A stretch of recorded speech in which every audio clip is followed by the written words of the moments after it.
I am Cassandra Miller, 27 years old, and for most of my life, my family thought I was just lazy.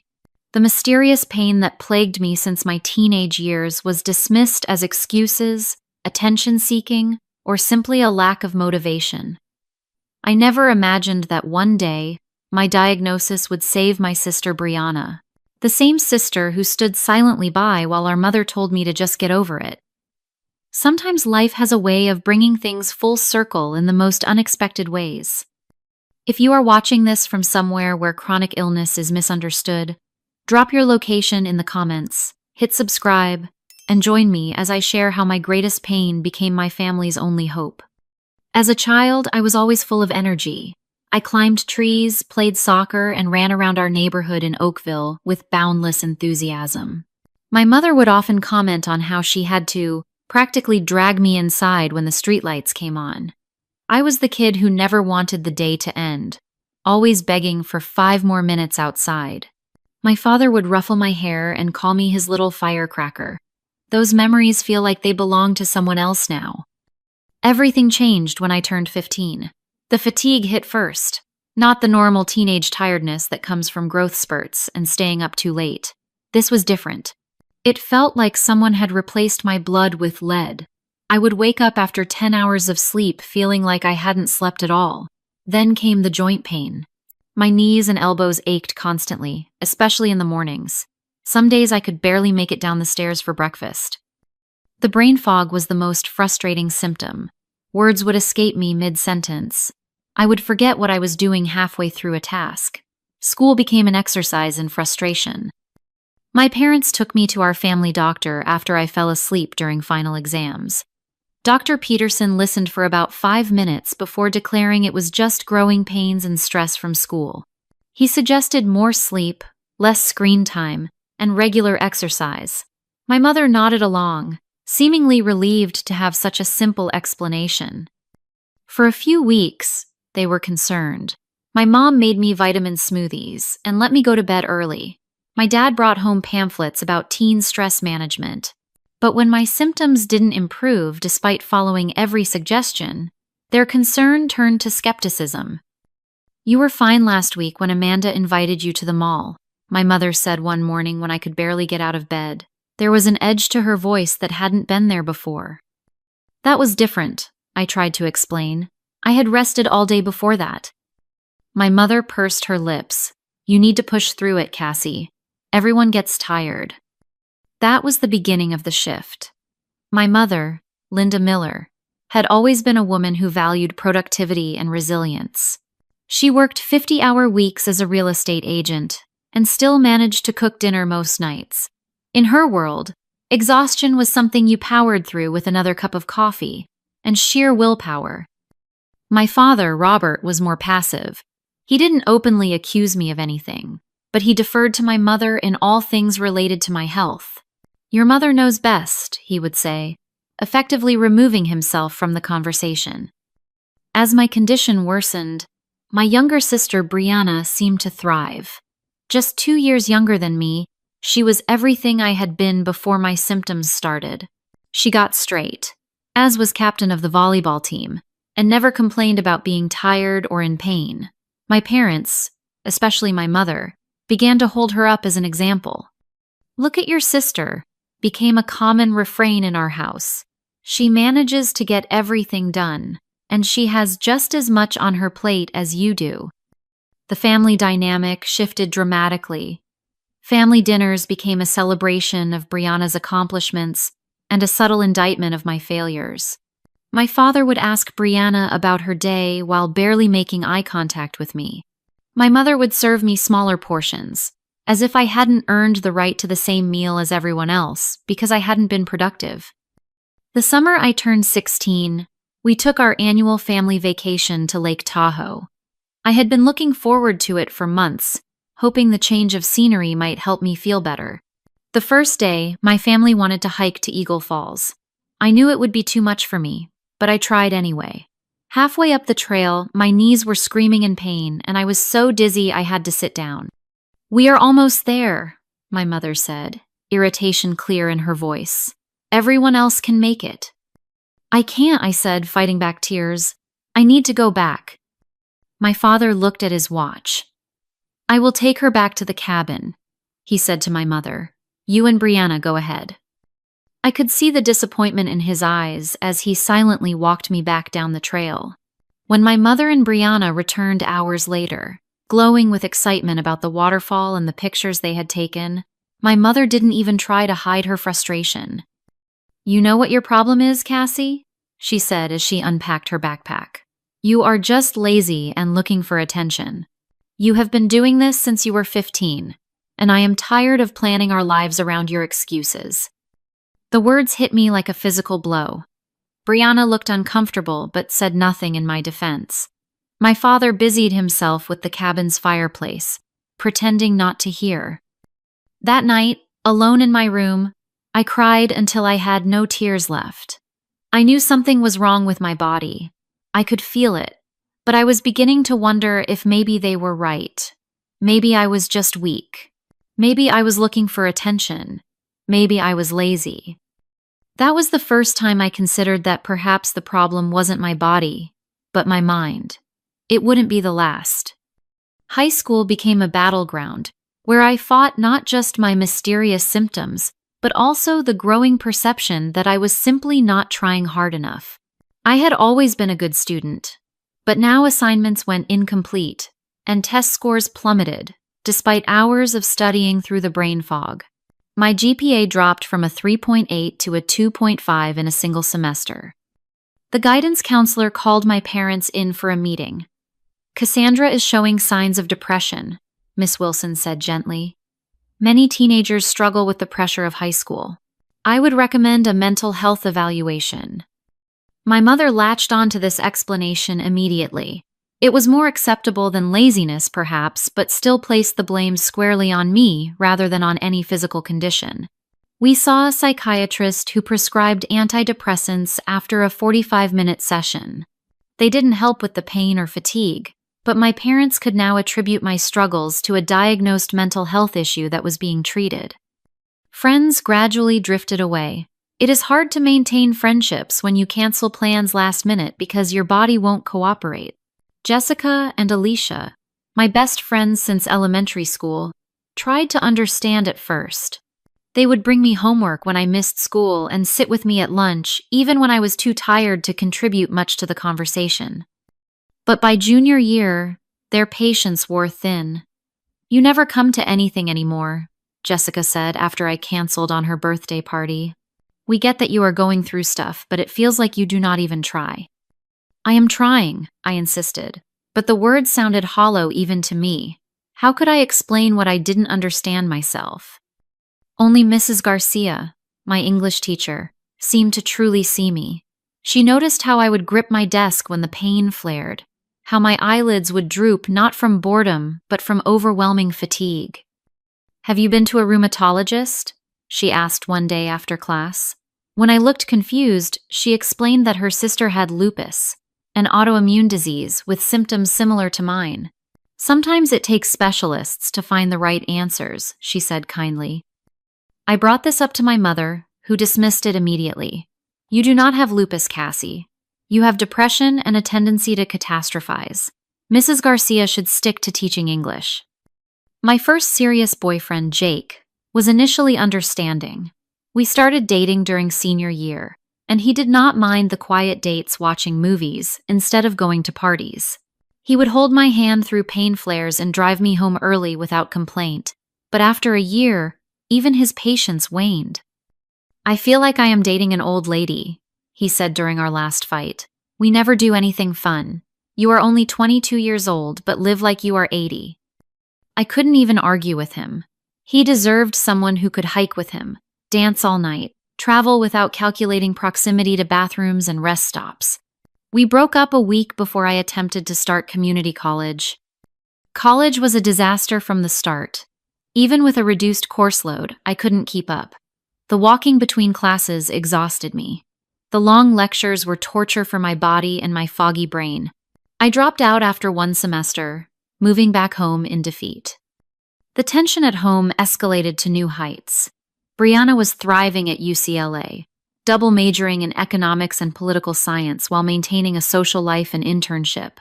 Every phone call home was another opportunity for my mother to draw comparisons. "Brianna is managing 19 credits and a part-time job," she would say, not even attempting to hide the subtext. "Why can't you do even a fraction of that?" My father had retreated further into emotional absence.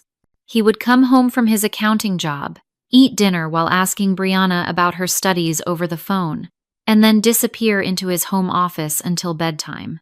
Occasionally, when my mother's criticism became particularly harsh, he would attempt peacekeeping with weak statements like, "Let's have a nice dinner without bringing all this up."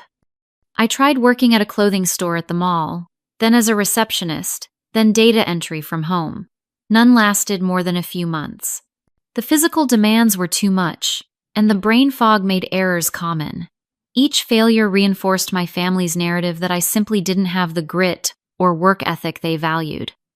The lowest point came during a Sunday dinner when Brianna was home for spring break.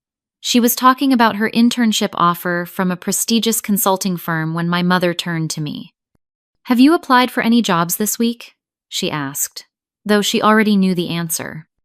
"I am still recovering from the last one," I said quietly, referring to the telemarketing position I had left 2 weeks earlier, after repeatedly forgetting my script mid-call. My mother put down her fork with deliberate calm. "You are fine, Cassie. Just get a job like your sister.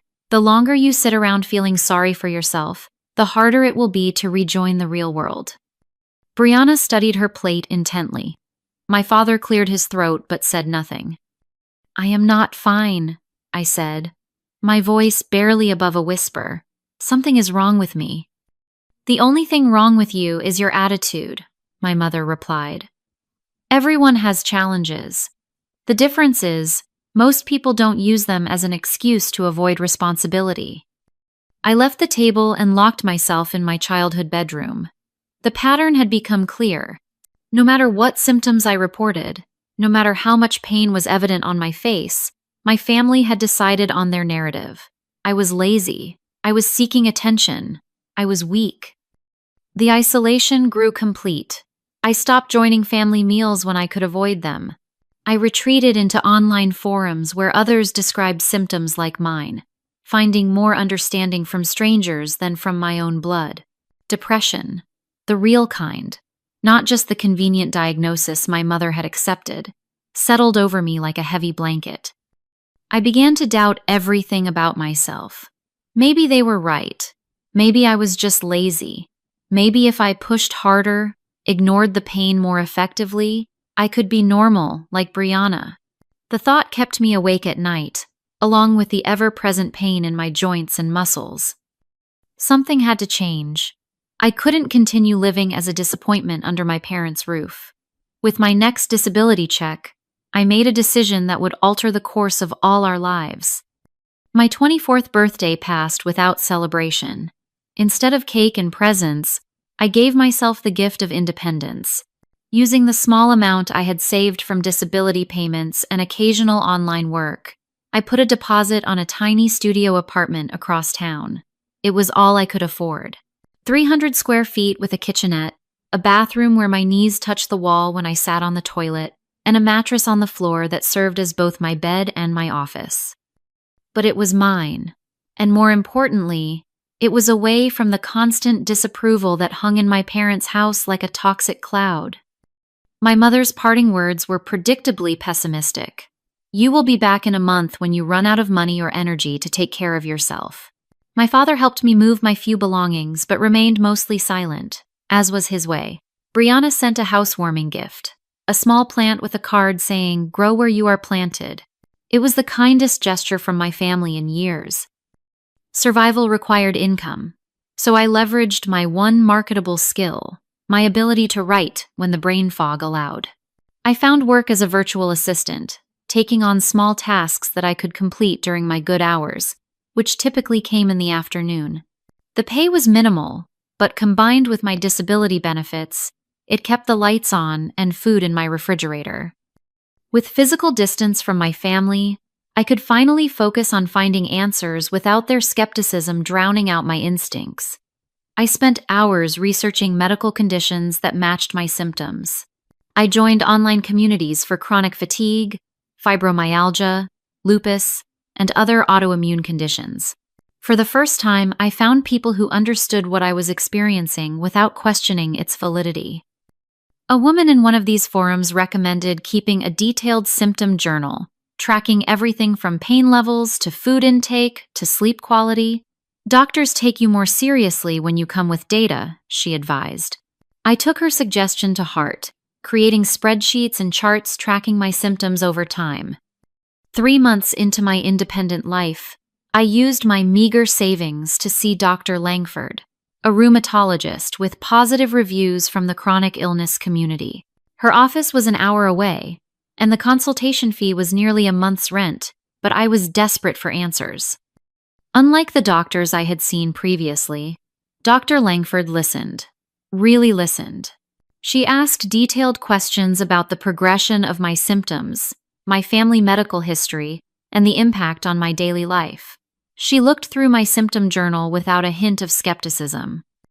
"You have been dealing with this for over a decade without proper investigation," she said, her tone a mixture of compassion and professional indignation. "That ends today." What followed was a battery of tests. Blood work that looked at markers I had never heard of, imaging studies, nerve conduction tests, and genetic screenings. Each appointment and test strained my budget to breaking point, but I was determined to find answers, even if it meant eating ramen for dinner every night. 6 weeks and thousands of dollars later, I sat in Dr. Langford's office as she reviewed my results. "Cassandra," she said, using my full name with a gravity that made my heart race, "you have Ehlers-Danlos syndrome, with comorbid postural orthostatic tachycardia syndrome and mast cell activation disorder." I burst into tears, not from fear or sadness, but from vindication. There were names for what I had been experiencing, medical terms that validated the decade of pain and exhaustion. I wasn't crazy. I wasn't lazy. I was sick. Dr. Langford explained that Ehlers-Danlos syndrome, or EDS, was a genetic connective tissue disorder that affected how my body produced collagen. This explained the joint pain and hypermobility I had experienced. The POTS explained my dizziness and fatigue, as my body struggled to maintain proper blood flow when I stood. The mast cell issues explained the seemingly random allergic reactions and inflammation. "Is there a cure?" I asked, already suspecting the answer. "Not a cure, no, doctor," Langford said gently, "but there are treatments that can help manage your symptoms and improve your quality of life. And now that we know what we are dealing with, we can be much more targeted in our approach." She outlined a treatment plan that included physical therapy, medications to control the POTS and mast cell symptoms, dietary changes, and lifestyle modifications. For the first time in years, I felt a flicker of hope, not for a miracle recovery, but for a life where I could function within my limitations without constantly questioning my own experience. Armed with my diagnosis and Dr. Langford's detailed explanation, I decided to share the news with my family. Perhaps now, with medical validation, they would finally understand. I invited them to my small apartment for dinner, spending the entire day cooking despite the pain in my hands and the fatigue threatening to overwhelm me. My parents arrived with Brianna, who was home from graduate school for the weekend. They looked uncomfortable in my small space, my mother glancing with barely concealed disapproval at the mattress on the floor and the secondhand furniture. After a strained meal of spaghetti, the only dish I could afford to make for 4 people, I took a deep breath and shared my diagnosis. I explained each condition in the terms Dr. Langford had used, showing them the medical reports and informational brochures. The response was underwhelming, at best. My mother's lips thinned into a familiar line of skepticism. "Everyone has something these days," she said dismissively. "There are so many of these trendy diagnoses now. In my day, people just dealt with their problems without needing special names for them." My father nodded along, adding unhelpfully, "Well, at least you know what it is now." Brianna at least seemed genuinely interested, asking questions about treatment and prognosis. But even she fell silent when our mother started on her familiar refrain about positive thinking and pushing through challenges. "Do you know how many clients I have worked with who have disabilities?" my mother asked rhetorically. "They still manage to show up and be productive members of society." I felt something snap inside me.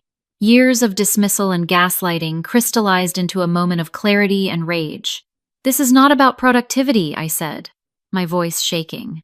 "This is about you refusing to believe that I am genuinely ill because it contradicts your narrative about me.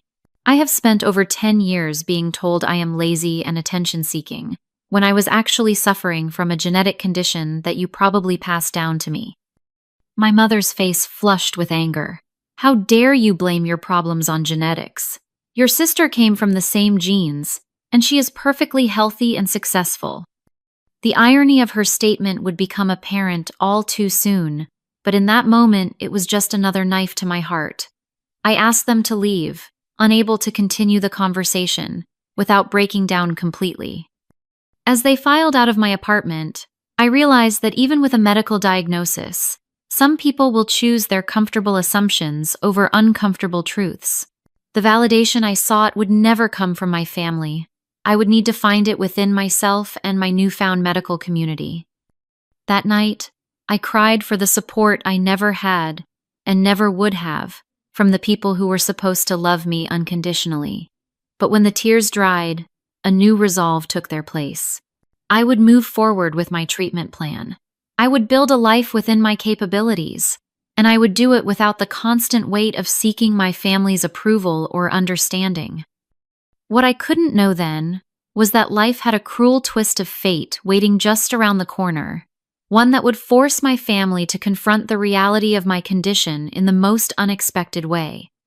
For 6 months, I maintained minimal contact with my family, the occasional text message with Brianna, obligatory holiday phone calls with my parents, but nothing substantial.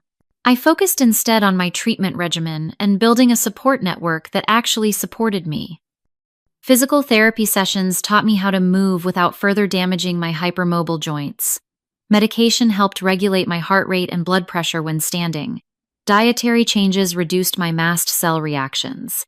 I was far from cured, but for the first time since my teenage years, I had tools to manage my symptoms rather than merely endure them. I even made friends through a local support group for people with invisible illnesses. For the first time, I could talk about pain flares or brain fog without seeing that familiar look of disbelief or impatience. These friends understood canceling plans last minute because your body betrayed you. They got it. Then came the call that changed everything. It was a Tuesday afternoon in October. I was working on a virtual assistant task when my phone displayed my father's number. Dad rarely called me directly, so immediately I knew something was wrong. "Cassie," his voice cracked in a way I had never heard before. "It is Brianna. She collapsed at work. We are at Memorial Hospital. The doctors are running tests." Despite everything, despite the years of dismissal and hurt, my heart dropped to my stomach. "I will be right there," I said, without hesitation. I called a rideshare despite the expense, my hands shaking so badly I could barely use my phone. The 20-minute ride to the hospital felt like hours. My mind raced through possibilities, each more frightening than the last. When I arrived at the hospital, I found my parents in the emergency waiting room. My mother looked like she had aged 10 years overnight, her usually perfect makeup streaked with tears. My father paced the small area, his normally stoic face drawn with worry. Neither seemed surprised to see me. In crisis, family closes ranks, even dysfunctional ones like ours. "What happened?"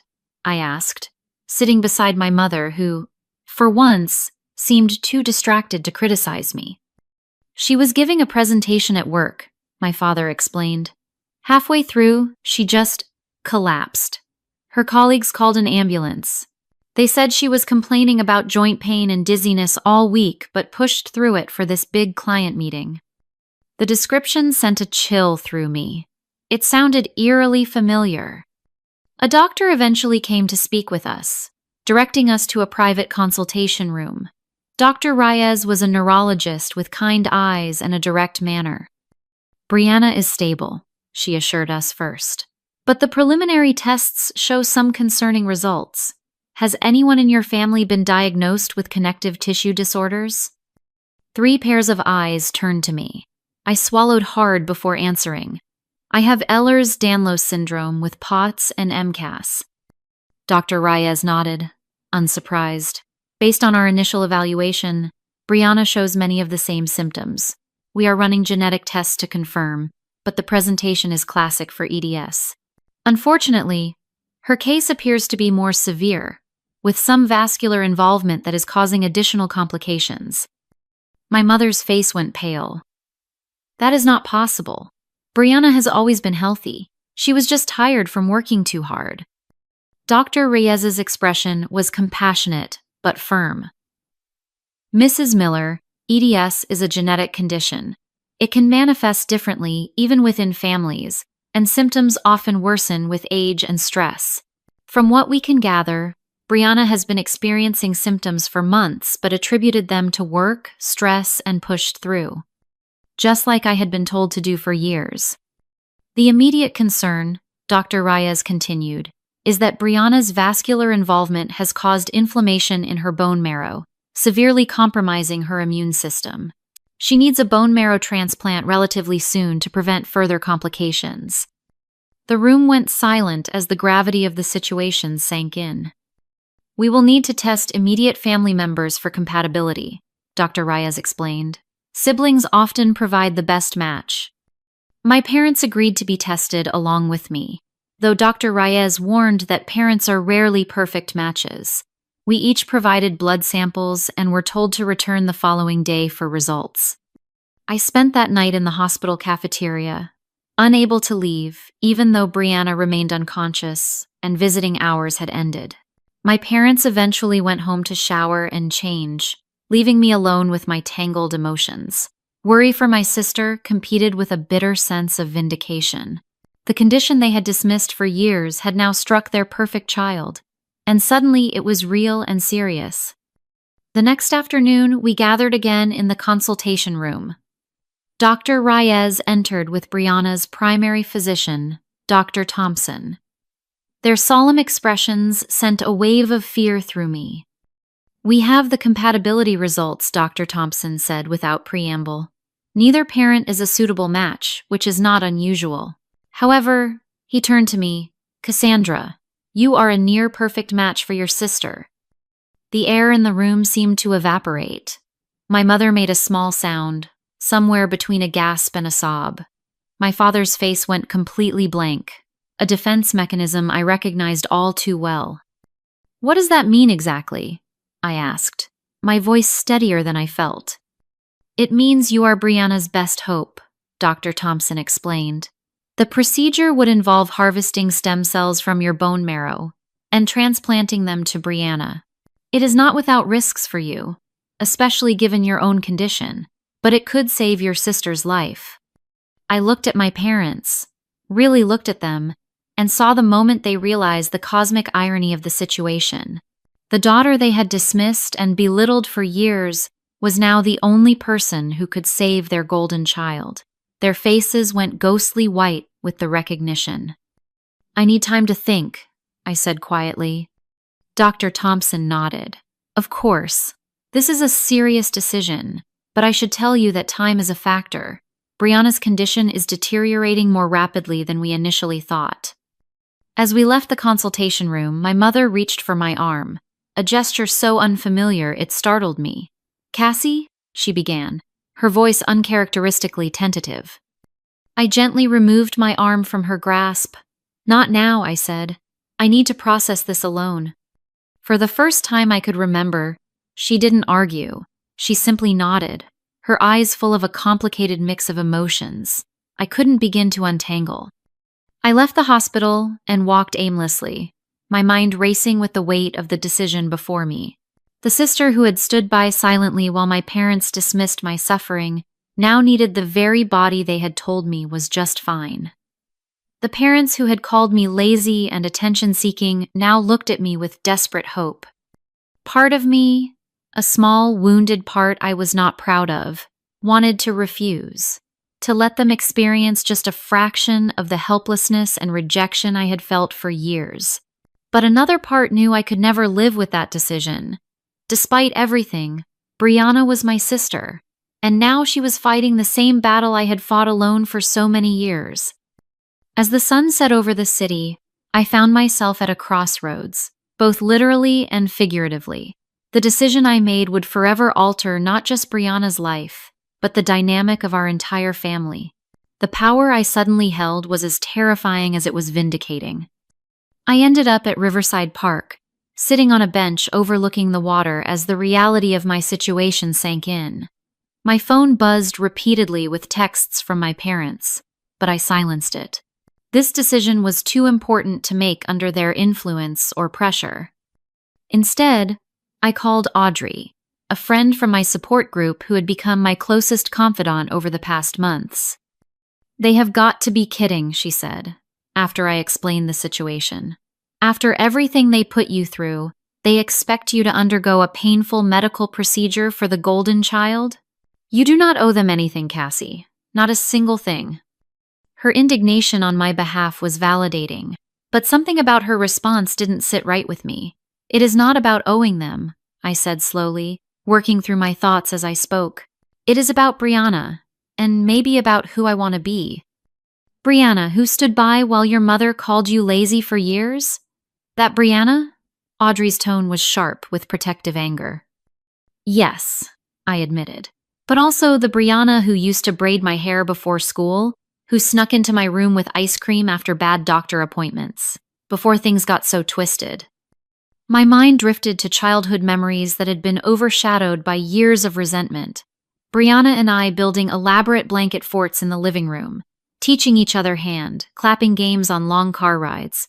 The way she would save the marshmallows from her Lucky Charms for me because she knew they were my favorite.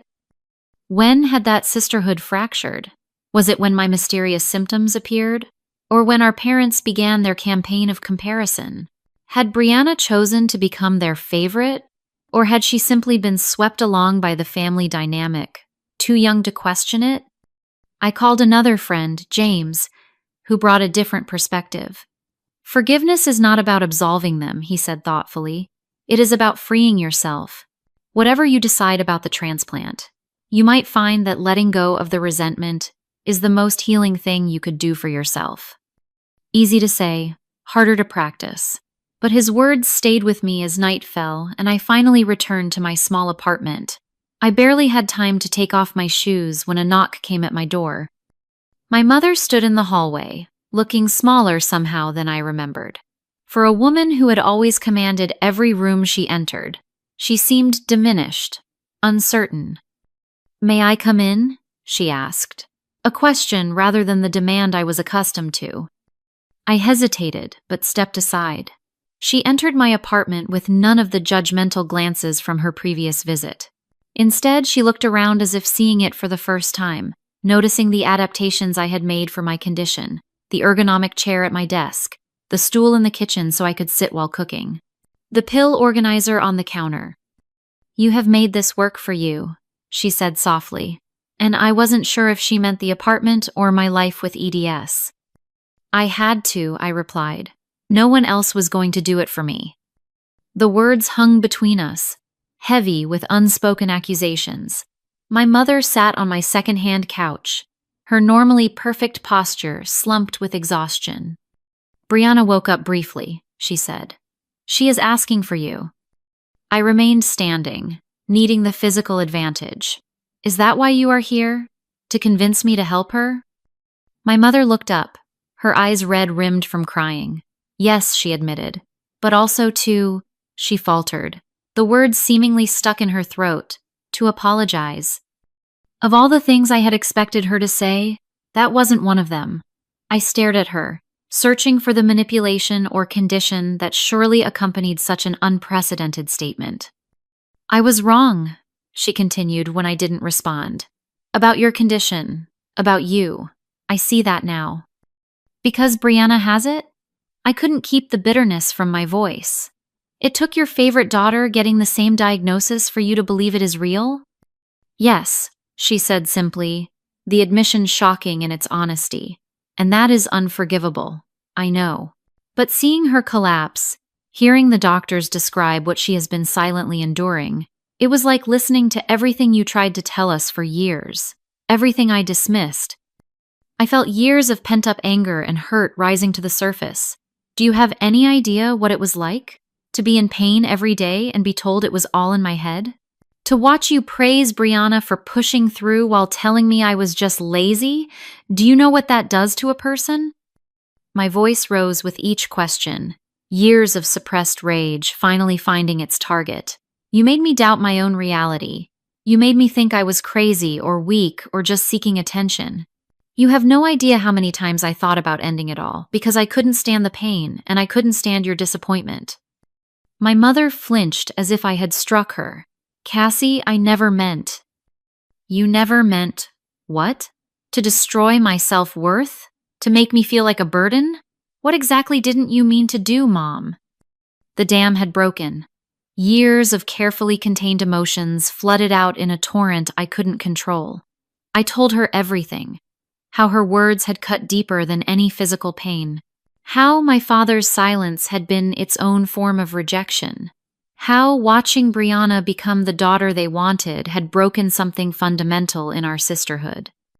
I expected her to defend herself, to counter with the rational explanations and dismissals that had been her standard response to my pain. Instead, she crumpled before my eyes, her body shaking with sobs. You are right, she managed between gasps. All of it. I failed you.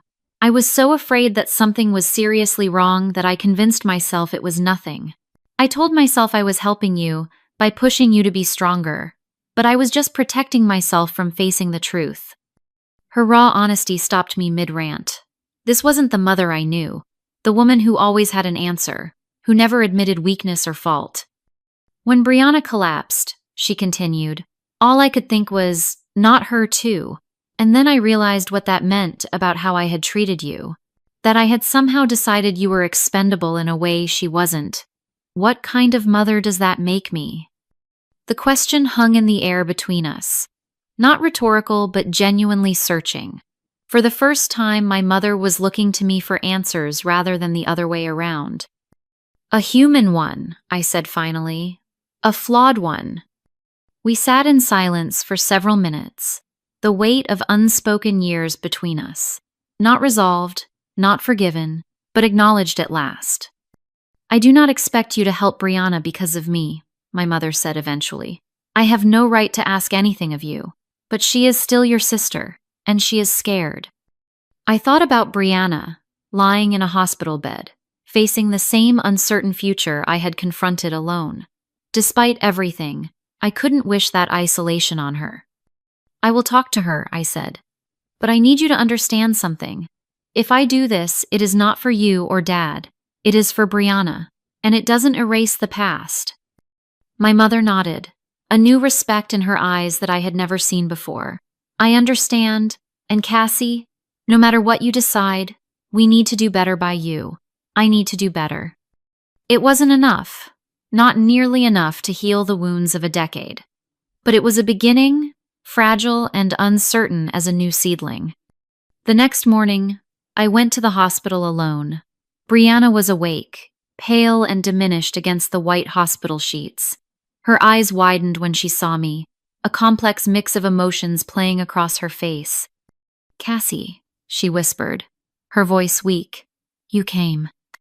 I sat beside her bed, taking in the IV lines, the monitors, the visible evidence of the invisible illness we shared. Of course I came. You are my sister. Tears filled her eyes. I am so sorry, she said. For everything. For not standing up for you when Mom and Dad dismissed your symptoms. For accepting their narrative that you were just not trying hard enough. I knew something was wrong, but it was easier to believe them than to face what that might mean. I had imagined this conversation so many times. Brianna finally acknowledging the hurt I had carried alone. But seeing her so vulnerable, fighting the same battle I had fought for years, I found the vindication tasted bitter rather than sweet. "Did you know you were having symptoms too?" I asked. "Before you collapsed?" She nodded slightly. "For about a year. Joint pain, exhaustion, heart palpitations. But I remembered how Mom and Dad reacted to you, so I hid it, pushed through like they always praised me for doing. The irony would have been funny if it wasn't so tragic. And look where that got you," I said softly. "The doctors told me you are a match," she said after a moment, "that you could help me. But Cassie, I would understand if you didn't want to, after everything." I looked at my sister, really looked at her. Not the perfect daughter who had been held up as my antithesis for years, but the scared young woman facing a diagnosis that had derailed my own life. Despite everything, I knew what my answer would be. Not from obligation, not from family pressure, but from a place of compassion that surprised even me. "I will do it," I said simply. "Not because I have forgotten, but because no one deserves to face this alone. And because maybe this is how we start to rebuild what we lost." Brianna's tears flowed freely now. "I don't deserve your help." "This isn't about deserving," I replied. "It is about choosing the kind of person I want to be, even when it is hard. Especially when it is hard." As I left Brianna's room, I felt lighter somehow. Not because the pain of the past was erased, but because I had made a choice based on my values rather than my wounds. The road ahead would be difficult, physically and emotionally, but for the first time in years, I felt like I was walking it on my own terms. The weeks that followed were a blur of medical appointments and procedures. Dr. Thompson wasn't exaggerating when he said the bone marrow donation would be challenging for me given my condition. The pre-donation testing alone left me exhausted and in pain, my body rebelling against the additional stress. "We need to make sure you are stable enough for the procedure," Dr. Langford explained during one of my appointments. "Donating bone marrow is taxing even for someone without EDS." She outlined the risks frankly. The general anesthesia could cause a flare of my symptoms. The extraction procedure itself could be more complicated due to my connective tissue issues. The recovery would likely be longer and more painful than for a typical donor. "Are you certain you want to proceed?" she asked, her expression serious. "Medically, I would advise against it, but I understand this is not just a medical decision." "I am certain," I replied, "but I appreciate your honesty." My father began appearing at my medical appointments, awkwardly hovering in waiting rooms and offering to drive me home afterward. At first, I found his presence irritating, a too little, too late gesture that felt like obligation rather than support. But gradually, I recognized it for what it was, his attempt at connection in the only way he knew how. After one particularly grueling appointment, he drove me home in silence until we were nearly at my apartment. "I failed you," he said suddenly, his eyes fixed firmly on the road ahead.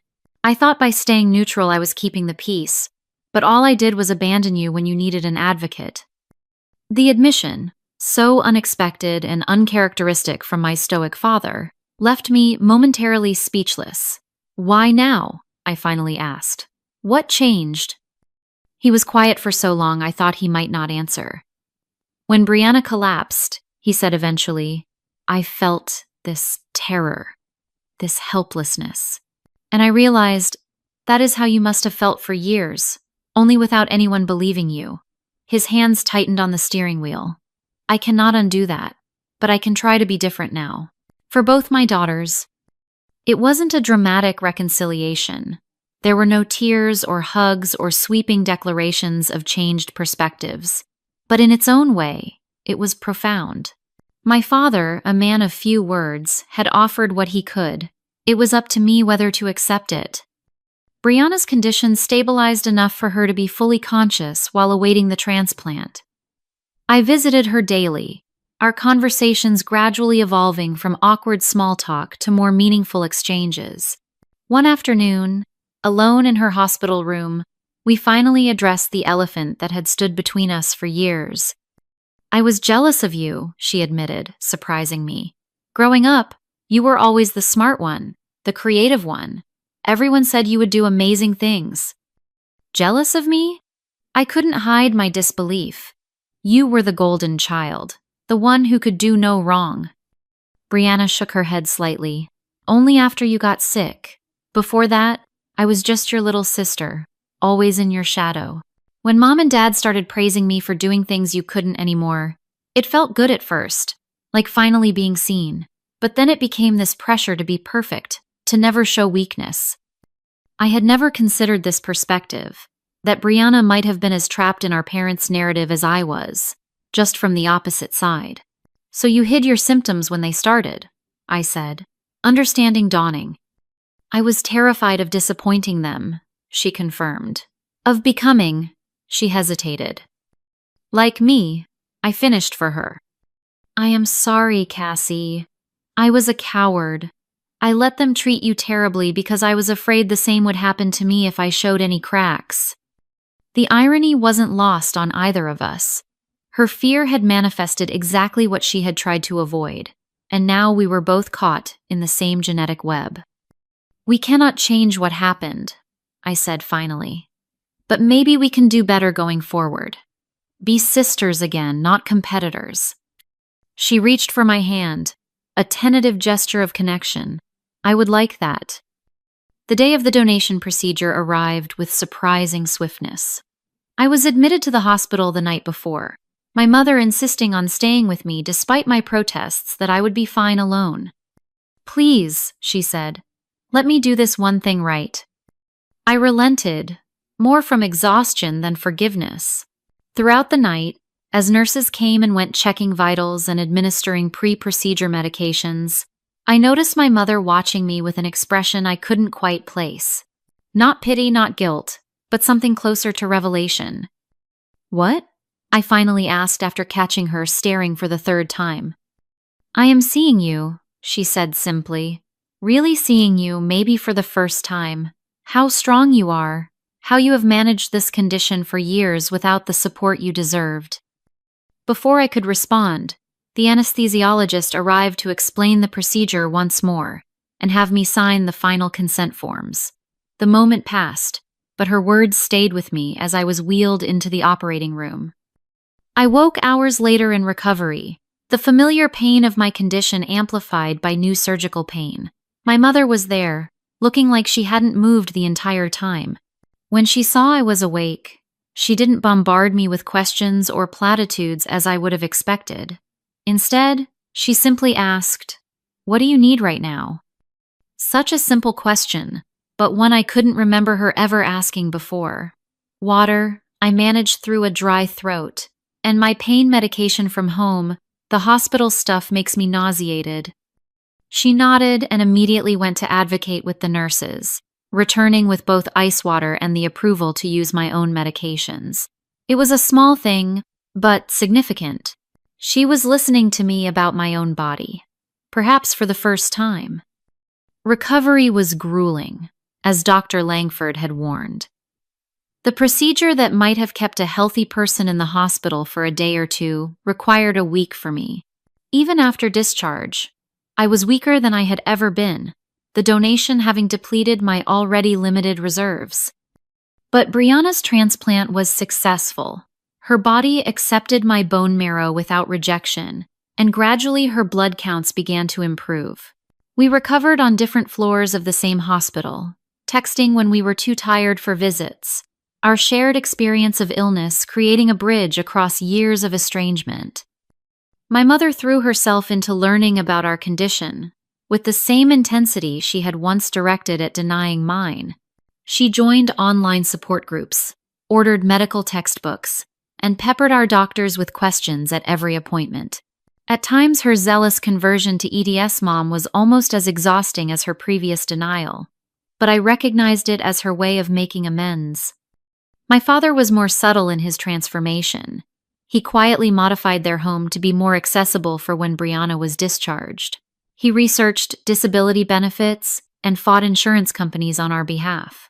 He never explicitly apologized again after that day in the car, but his actions spoke of a man determined not to repeat past mistakes. Extended family members who had followed my parents' lead in dismissing my condition now approached with awkward apologies. Aunt Sarah, who once told me to just push through it when I couldn't attend her wedding, now called regularly to check on both me and Brianna.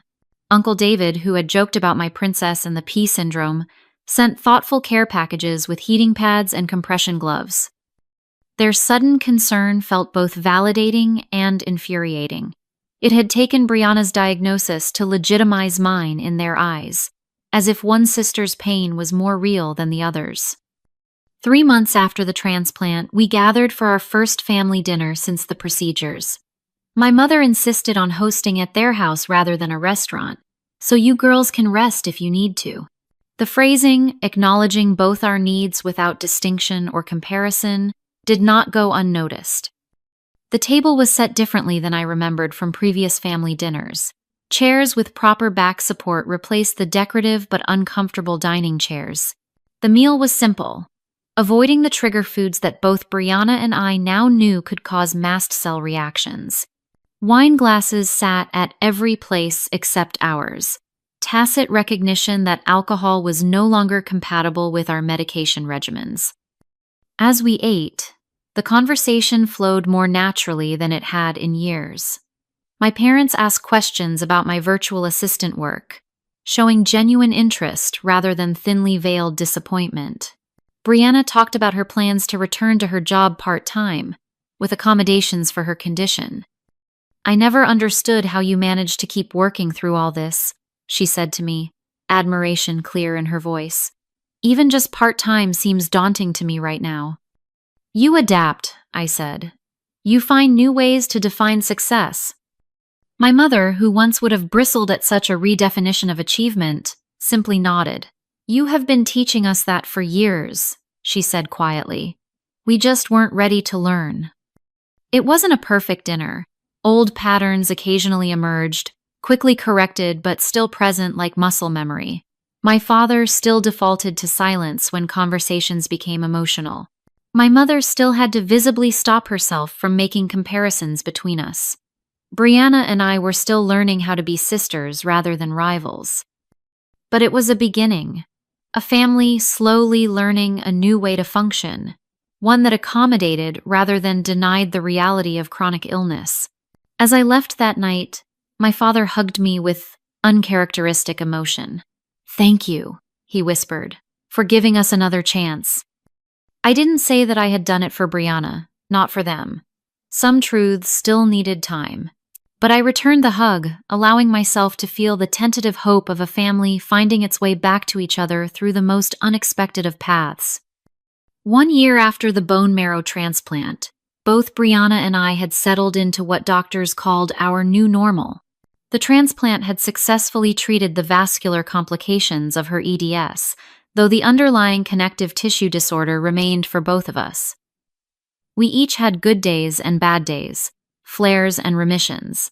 The difference now was that neither of us faced them alone. I had expanded my virtual assistant business into a small agency, specifically employing people with chronic illnesses who needed flexible work arrangements. The insight I had gained through years of navigating work with EDS became valuable expertise that I could share with others in similar situations. During a particularly clear-headed period, I created an online resource guide for newly diagnosed EDS patients, compiling the information I had spent years gathering the hard way. Dr. Langford began referring her patients to it, calling it the orientation I wish I could give everyone. What started as a simple document grew into a support group that met monthly in the community room of my apartment building. People of all ages, with invisible illnesses, gathered to share strategies, frustrations, and the unique dark humor that develops when your body becomes unpredictable. "You should have seen the look on this guy's face when my shoulder dislocated during our first date," laughed Teresa, a 32-year-old teacher with EDS. "I just popped it back in and kept eating my pasta." He nearly fainted. These gatherings became a lifeline for many, including Brianna, who initially attended reluctantly at my insistence but soon became a regular. Having spent years hiding her symptoms, she found profound relief in spaces where vulnerability was not just accepted but understood. My mother, to everyone's surprise, including her own, became something of an advocate in her own right. Her real estate business now specialized in helping clients with disabilities find accessible housing. She joined the board of the local EDS Foundation and used her formidable organizational skills to raise awareness and research funds. "I channeled all the energy I used to spend in denial," she explained when interviewed for the foundation newsletter. "Now, I use it to make sure other families don't make the mistakes we did." She had taken to calling me before major foundation decisions, seeking my input and experience. These conversations, once unimaginable, became a regular part of our cautiously rebuilding relationship. My father, true to his nature, showed his evolution more quietly. He renovated his home office into an accessible guest room for when Brianna or I stayed over. He researched and implemented smart home features that made daily tasks easier. His bookshelves, once filled with accounting manuals, now included medical journals and disability rights literature. During one of my regular checkups, Dr. Langford commented on the changes she had observed. "Your family has come a long way," she noted, as she examined my hypermobile joints. "It is not often I see that kind of transformation."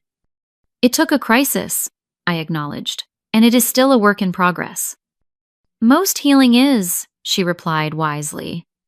Indeed, the healing was ongoing, not just physically but emotionally. There were still moments when old hurts resurfaced, when a careless word or thoughtless action would trigger memories of years of dismissal. Forgiveness, I was learning, wasn't a single decision but a daily practice.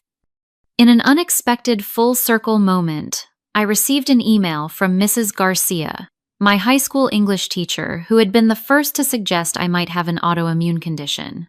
She had seen my name in the EDS Foundation newsletter and reached out. "I always knew you were dealing with something real," she wrote. "I am so sorry it took so long for you to be believed, but I am incredibly proud of how you have used your experience to help others." Her validation, coming so many years after those difficult high school days, brought tears to my eyes. I invited her to our next support group meeting, where she shared her sister's story of late-diagnosed lupus and became an honorary member of our chronic illness community. My personal life had evolved as well. After years of avoiding romantic relationships, believing no one would want to take on the complications of my condition, I met Stephen at a disability rights conference.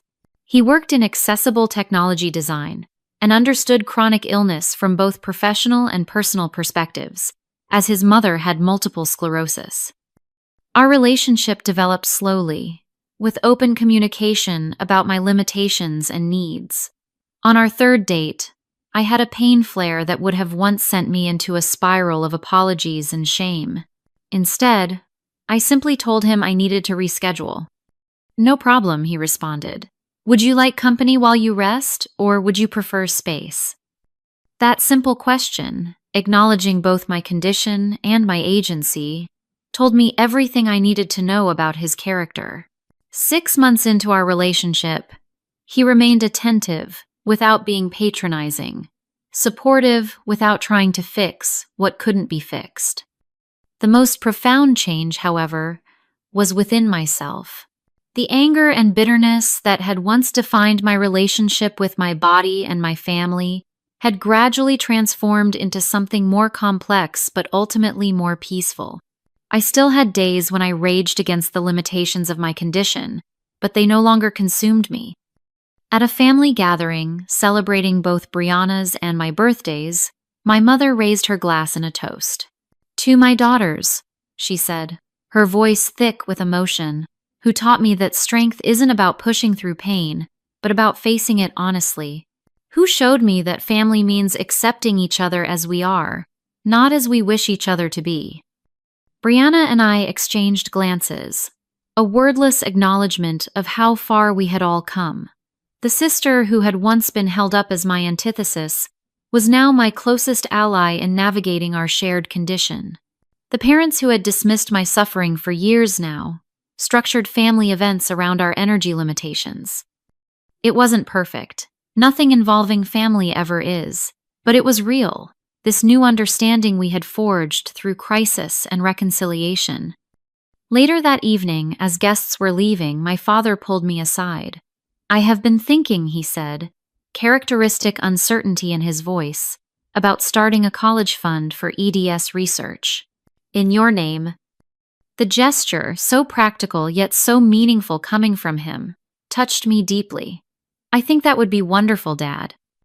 As I drove home that night, I reflected on the strange journey that had brought us here. How my family had called me lazy until my sister needed the cure only I could give. How a medical crisis had forced a reckoning that might never have happened otherwise. How forgiveness had become not just a gift I gave others, but a freedom I gave myself. The road ahead would still have its challenges. EDS had no cure, only management. Family dynamics, though improved, would always have their complications. But for perhaps the first time since my symptoms began at 15, I felt a sense of peace with both my body and my place in my family. Not because everything was fixed, but because the truth was finally acknowledged. Have you ever had to forgive someone who took years to believe your pain, or found yourself in a position to help someone who had hurt you? I would love to hear your experiences in the comments below. And if this story resonated with you, please like, subscribe, and share it with someone who might need to feel less alone in their invisible battle. Remember that sometimes our greatest wounds become our most powerful gifts to others. Thank you for listening to my story, and may you find healing in whatever challenges you face.